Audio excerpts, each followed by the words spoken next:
Sharon Neal. I mean, is that how desperate we are? We got to talk about how we're going to miss Sharon Neal as he departs, the guy that couldn't cover. I just, oh, God. Sharon Neal. Well, I mean, as much as he's not known for a true cover corner and his defensive reps, he is a special teams ace. He's got prowess in that area of his game. So that's a bit of a hit, I feel, in that third unit of the game, third phase of the game. And this is just the point of free agency that we're in. We already passed the first wave of it where the Dolphins seem to have made their big moves. Maybe they're still holding out for one bigger acquisition, especially since they didn't use that Joey Bosa money that they were at least willing to offer him, and probably are waiting on some other offers at different positions. But now we're addressing the special teams. They brought in Craig Ackerman's former punter with the Tennessee Titans and Ryan Stonehouse, and still keeping Jake Bailey on the roster. So it seems like that is going to be some competition there, and then one of them will get cut later on. And then now, your gunner, Saran Neal, you lose him. Maybe Artie Burns, who also is coming in, the former Miami Hurricanes cornerback, can do some of that. He does have some special teams reps in his background in the NFL as well, and can run, can get down the field. So maybe they're counting on him to fill that role. But I remember talking to him at Dolphins Cancer Challenge, Saran Neal, and it seemed like he wanted to be back. So might be an issue of Ackerman not really wanting him to be back. Although Neal, back at that event, did say that he had some conversations with him and they went well, and how he had been talking up how difficult it was to game plan against him. So you would have thought he probably would have wanted him on his special teams unit, but alas, here we are. Yeah. Well, I said it yesterday. I mean, once you get Artie Burns, I think you've won the Super Bowl for the next 3 years. So really the other 31 teams should quit right now as it is. Once the Dolphins sign Artie Burns, it was over, my brother. That's it. It's just, that's going to put them right over the top. You know what I'm saying? Well, why are you giving the local boy a hard time? Miami Northwestern, Miami Hurricane, and obviously has had some struggles. Think about this. We're talking Artie Burns, Saran Neal, and a punter. I mean, really, we're hurting.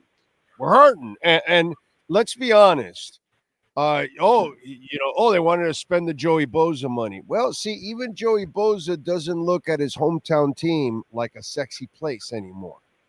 It might be a sexy place to come hang out, but the team itself, since you got hot seat situations here, I think that's hurting the Miami Dolphins in this process in free agency. Your thoughts?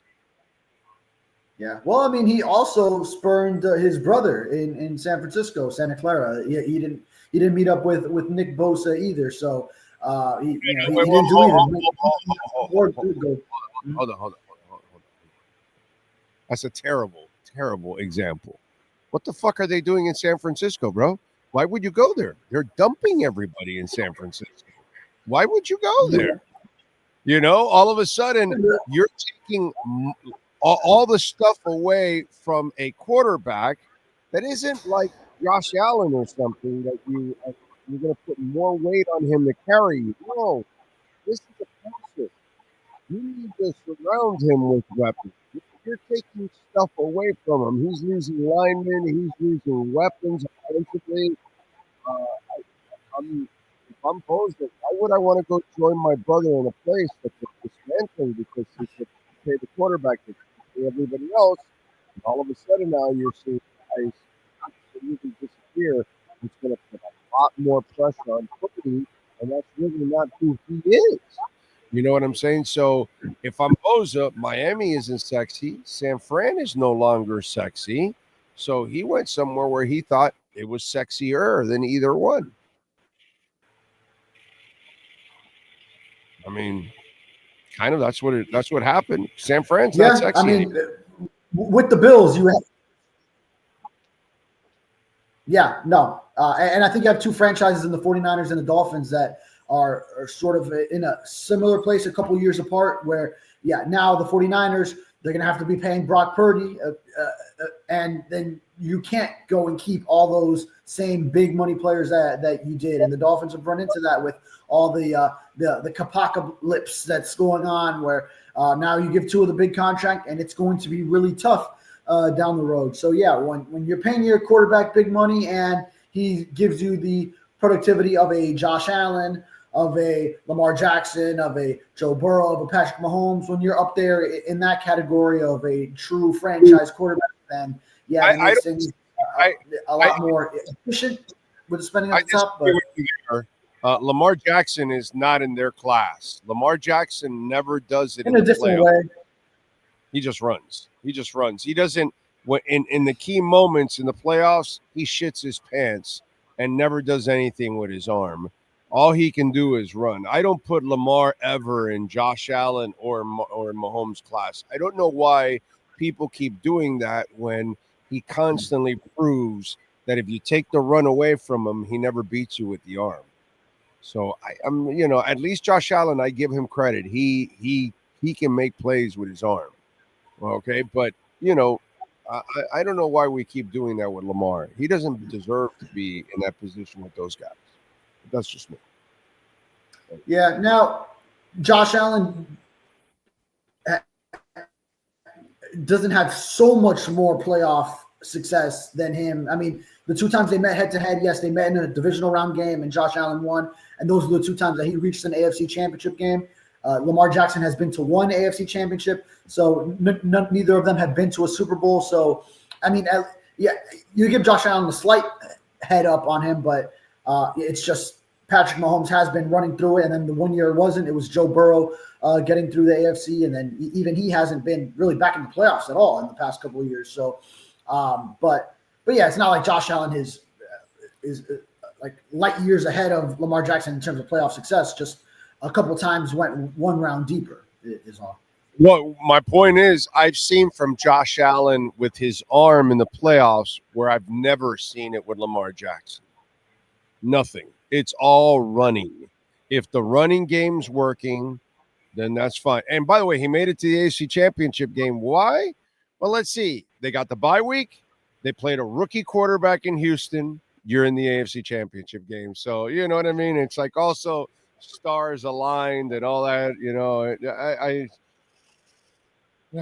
it's kind of like the Heat making it to the finals against the Nuggets and Heat fans looking really legit. No, you're not actually, bro. It's just that Embiid was injured and that Giannis was also injured. That's the reason why you're in the finals, bro. You're not legit. And why? Oh, you made it a couple years? Oh, yeah, that was the bubble, bro. Stop. Relax, Heat fan. Relax. You're not that legit. You know what I mean? And that's kind of, relax, Lamar Jackson. You're really not that legit. It's kind of the same thing. I mean, they did have to beat the Boston Celtics in that Eastern Conference Finals. So actually, both of those Eastern Conference Finals, too. But yeah. Well, and I mean, even with Lamar Jackson though, like this last one, if Mark Andrews doesn't drop that ball, which some people have criticized Lamar Jackson's placement, which I think is incredible nitpicking. No, I mean, he anyone throws that. That was on Andrews. All on Andrews. Yes. Yeah. All of it. And then the year before. Yeah, but the interception is what you got to talk about, not the Mark Andrews. That too, yeah. There's that to it. Mm-hmm. That's where the key moments is where he shits his pants. Was the Andrews slightly underthrown? Yeah, but who gives a shit? If you're a catcher, you got to catch that ball, bro. You got to catch that ball. Every pass isn't going to be perfect. It might be a little low, it might be a little high, it might be a little wide, but if you can put your hands on it, I'm laying the blame on you from there on out. And that was all Andrews, dude. Absolutely. Nothing on Lamar. Yes. Okay? Yeah. And I'm not the biggest Lamar believer either. But I got Lamar's back on that. That was all Andrews. Yeah. So there's that play. And then Zay Flowers fumbling at the 1 yard line. There's that too the year before. Yeah. I mean, and not all on him, but yes, but he has his share of mistakes as well. Bro, the year before he throws an interception into three guys in the end zone. He threw an interception that was like, oh my, not the one this year, the one last year that he threw, that it was like, oh my God, what are you doing? So, he and this happens to him in playoffs all the time. All you got to do is take the run away from the kid, and he'll never beat you from the pocket. He can't, because he can't pass consistently. That's his problem. He's inaccurate. He's erratic, and that's his problem. For me, I don't put Lamar ever in that position. But getting back to the Dolphins, their problems right now are they're in a tough cap situation, and they are in a situation where they're hot seat. And I don't think a lot of people look at this situation as a very sexy destination. And I think it makes it that much harder for them. In fact, if they really want good players, they're going to have to like overpay by a ridiculous amount in order to get them there. And then that puts them in an even bigger cap difficulty. You know what I'm saying? Yeah, one thing was I saw yesterday Azeez Ojulari going to the Eagles for 1 year, $4 million, and thinking, oh, I mean, that's something probably the Dolphins should have gone for. Now, you're probably not getting him at the same price that the Eagles got him for. You probably have to pay up at least, I don't know, what would it be, another $500,000? I don't know if it would be another $4 million to get him over here. Miami is still a nice place to play with warm weather and state of the art. But you're not going to win. But you're not going to win. Yeah, you're not going to win. That's the key. Yeah, that we're talking about the difference between going to the Super Bowl champions and getting to play against your former team, the Giants, the same way Saquon Barkley did twice a year, and all these other different factors. Which he would have been a really nice add to complete that edge rushing group, especially if you figure you get Bradley Chubb and Jalen Phillips back and pair them with Chop Robinson and maybe some development for Mohamed Kamara, and that would be a really nice group. Maybe Emmanuel Ogbah is also coming back. I know the Dolphins have an offer out to him and trying to get the two sides to meet there to see if they can bring him back. But I mean, and now we're seeing the point with the Dolphins where it's not like it's sort of like in college football recruiting when a program hires a new coach and it's like, okay, now they're always going to have this honeymoon period of the recruits are going to go over there, to see what's what, to see what can develop out of this program with this new coach. And once it goes a couple of years, 3 years where those results aren't there, then the recruiting classes start to take a hit. Well, one, because they've got the recruiting classes from the previous seasons, but then it's just, okay, we're not seeing the results yet. The results haven't still shown themselves after 3 seasons. And then, okay, it's not as sexy a destination to just go out of because of that mystery of what could be. It's kind of like now you see what it is, and then it's just not as appealing to those. And also just the cap situation. The Dolphins weren't in a huge beneficial place to just be throwing out money this year. So it was kind of what was expected. You make a move for one of the guards in free agency to be one of your starters. You get some safeties. You try to find a good price point, be economical with these decisions, and find your backup quarterback. And then after that, it's just some roster filling and leave yourself open a little bit to fill some holes through the draft, which is going to be a best player available type of draft, but still finding some starters that can contribute right away with these 10 picks that you have in late April. Clearly, at least my opinion, I think a lot of other people, the team was more than talented enough. Instead of winning 8 games, they probably should have won 3, 4, 5 more games. Would you disagree with that? No, absolutely. Yeah. Better coaching, not talent. The talent was there. Whether Tua got injured or not. Whether Tua got injured or not, the same scenario. Tua injured, the same team right there. A better coach probably has a better backup quarterback prepared, right? A better coach wins either 3, 4, 5 more games, right? Because if you looked at the team last year with the talent it had, right? Mike McDaniel should have won more games than 8, correct? On your opinion, he should have won what? How many games? Even considering the Yeah, situation. absolutely. How many? Instead of 8, how many should he have won? At least 3 more, because I definitely look at the Tennessee game at home, Arizona game at home, and then the Jets finale. Whether you're playing, if you win those others, you're playing for something. But then, But Indy, how about Indy? Either way, you got to keep the team together to finish line. So yeah, so easily, and Indy as well. Yeah, so 3-4 right there. Yeah, so easily the Dolphins should have won 11, 12, or 13 games last year with the talent they had. The front office gave them enough talent to win 11, 12, or 13 games. Follow me here. Mike McDaniel has underachieved every single year he's been here. I can argue he should have won 1 to more games every single year that he's been here. And in the first year, he didn't even know the down in a playoff game. In the most crucial moment, he had no idea what down it was. Follow me on this.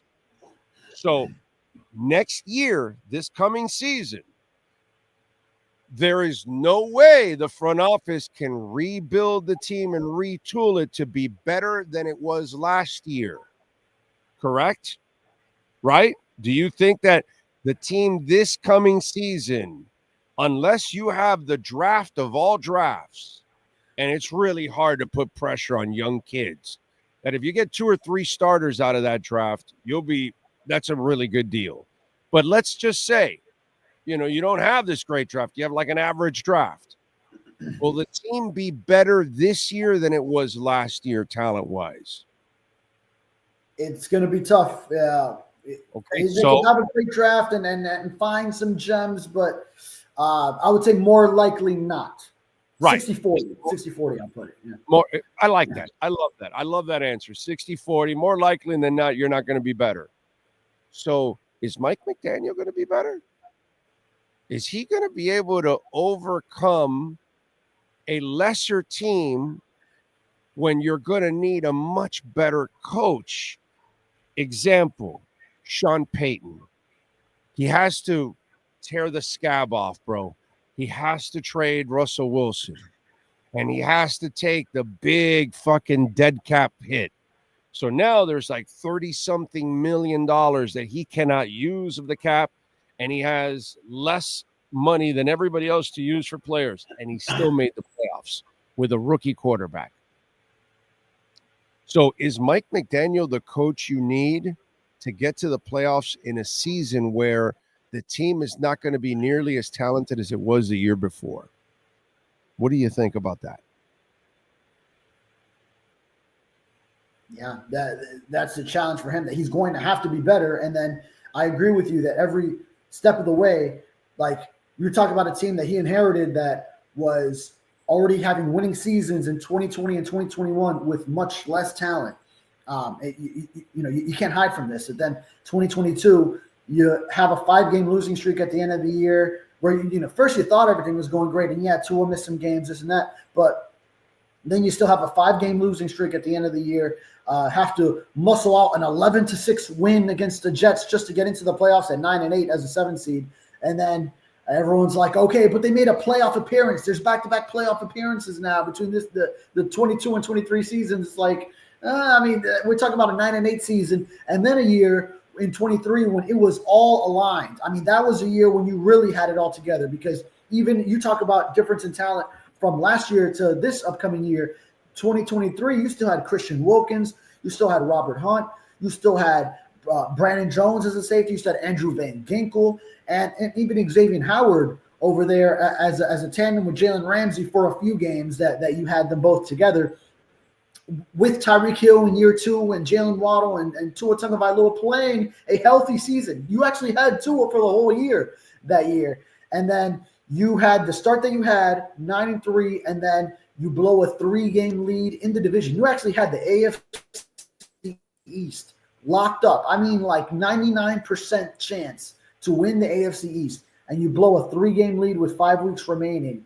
That will forever just be like, how that was the chance against Buffalo. Well, it was right then, and then you still blow that. end up all the way back in the wild card as a 6 seed, going to frigid Kansas City.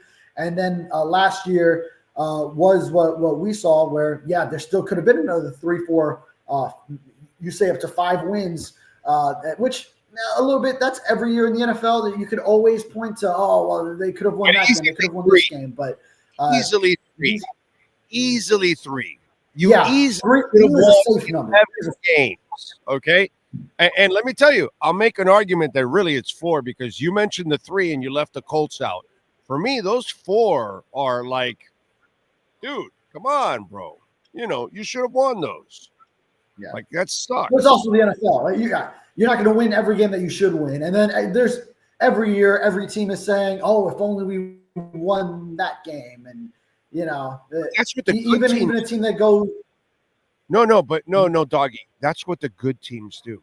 The good teams win the ugly games. The good teams like Kansas City find a way. They eke it out and they win it. All the good teams find ways to win ugly games that they're not really sharp in at the beginning, games that they made mistakes in, whatever it is, games that they got outplayed in early on. All good teams, when they're really good, they find ways that throughout the season, by the end of the year, you're like, bro, remember that game and that game and that game? Wow, that was effed up, but they found a way to pull it off. Those are the good teams. The bad teams are the ones, which is what Miami has been for 40 years, bro. It doesn't matter if it's Marino or Shula or Jimmy or Wanstead or Adam Gase or Flores or now Mike McDaniel. They all shit the bed in key moments. They all do. They all fold. They lose in cold weather. They lose on the road. They don't win big moments. None of them accomplish anything. Nothing. From the Shula Marino era on, they didn't accomplish jack shit, dude. They never won anything. They got lucky and flukish in the Marino era because Marino was super hot and they got to the Super Bowl and they proved they never belonged even to be on the same field with San Francisco. It was like Miami-Denver in basketball a couple years ago. The same shit. You got flukish. You got there. Yeah, you had a hot year, but you didn't belong anywhere near there. You know what I'm saying? So, and in the end, in the early 90s against the Bills, they would get their asses kicked all the time. And now against the Bills, they get their asses kicked all the time. Nothing's changed for 40 years. Dude. It's the same freaking team that I've been watching. It's funny. Doesn't matter what the faces are, but it's the same choking dogs. That's why you're not a good team. You don't win those ugly games. The good teams come in and they win when they're not their best. Those are the best. Those are the ones. Yeah. It's been a quarter century down here with the Dolphins. And then you saying all this where the faces change and it's all the same. It's 40 years. Yeah. I think about a story I heard from an agent that's based down here in South Florida. I won't say his name, and not the big one that everyone thinks about. But he told me he met Mike McDaniel and then was like, "Hey, I've been here long before you've been here, and I'm going to be here long after you're gone." Like that's how he introduced himself. Like just alluding to how many different coaches he has seen and he has dealt with the Dolphins. And it's true. I mean, it's just to your point. Believe it or not, when I've had a couple of run-ins with media relations people, I've told them the same thing. I say, hey, man, it's all good. I'm going to outlive you every single time. So it's all good.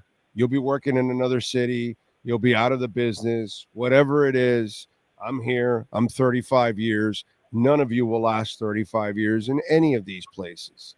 So, I outlived Harvey Green, bro. Okay. So, it's all good, dude. It's, that's doesn't matter who you are on what team or whatever. We're going to have run-ins. And if you want to be an asshole with me, that's fine. I can be the bigger asshole. In the end, you will be gone and I'll still be here. Just like coaches. You'll be gone and I'll still be here, man. It doesn't matter. You know what I'm saying? But, whatever. It is what it is. But I think right now the Dolphins are in the biggest rock and a hard place they've been in, unfortunately, because of their failures to get over the hump because of coach for whatever reason, or the quarterback or whatever.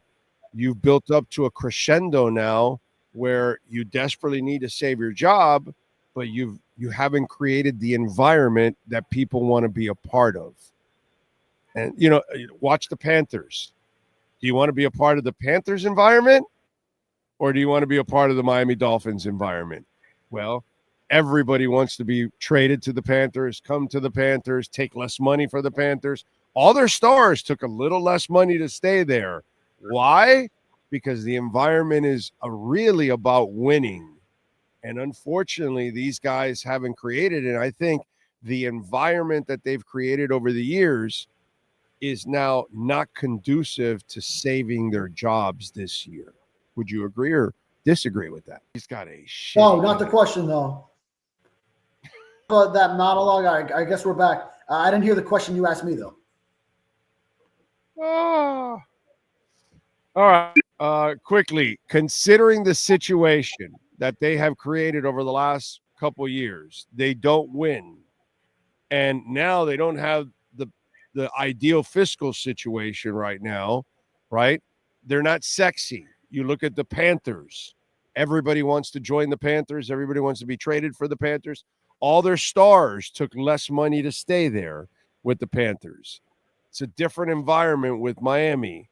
Have they created an environment that is not conducive to saving their jobs?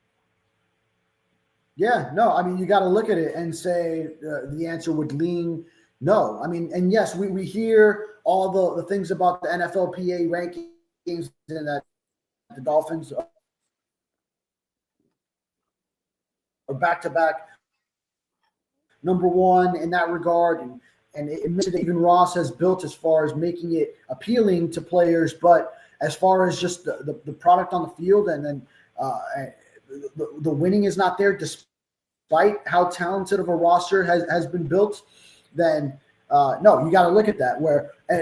And then you also look at why is it that thought was a great locker room with a bunch of great guys, but then it's like Calais Campbell had so many guys already in this locker room.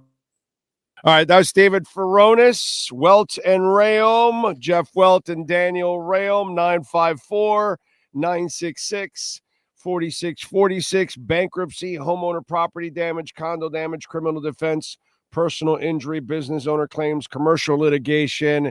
And what I love about these guys is that they're just like us, man. Well, Jeff is like us. Daniel's.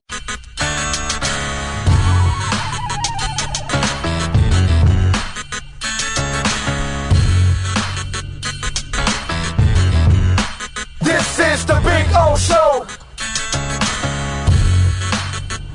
This is the Big O Show.